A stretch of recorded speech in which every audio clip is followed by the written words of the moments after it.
Well, joining us now is David Schemm, who is the State Director for the Farm Service Agency. David, wanted to try to get you on and telling folks we're going to, but you've been busy and lots of things going on. And so when we're taping this, you just got back from touring some of the northeastern part of Kansas. So we'll talk about that, then let's talk about winter. So kind of give us that status update of what do we know right now.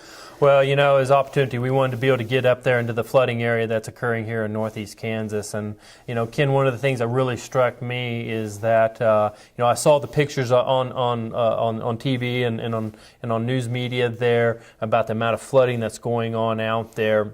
And it just hits you in the heart, you know, about the devastation. Going up there and actually seeing it firsthand, that's like a gut punch. I mean, just really the devastation that our producers are dealing up with there. Water is still standing. The water has started to recede some. I think what really struck home for me, though, was that we looked at several of those fields and we see sprinklers out there that you barely see the top arches of those sprinklers. The tires are fully submerged in water out there.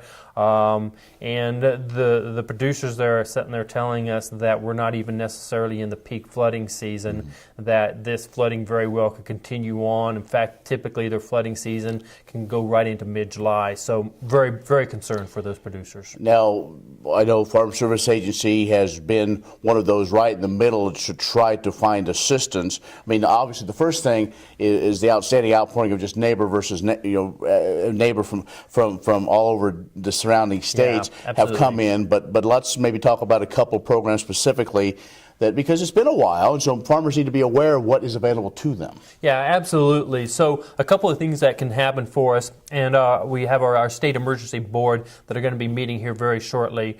They'll look at it and evaluate it and see the amount of loss that has occurred there. But one of the things we'll be looking at is recommending whether or not that the Secretary declares that as a disaster area. When that happens, what can happen is for those disadvantaged producers that are needing financial assistance there, we can make available, you know, low interest loans for them.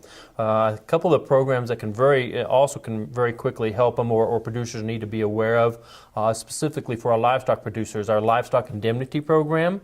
So when they have lost that livestock to the flooding there, they can come in, make sure they notify our offices of the death, and then that way they will be able to get signed up for the livestock indemnity program.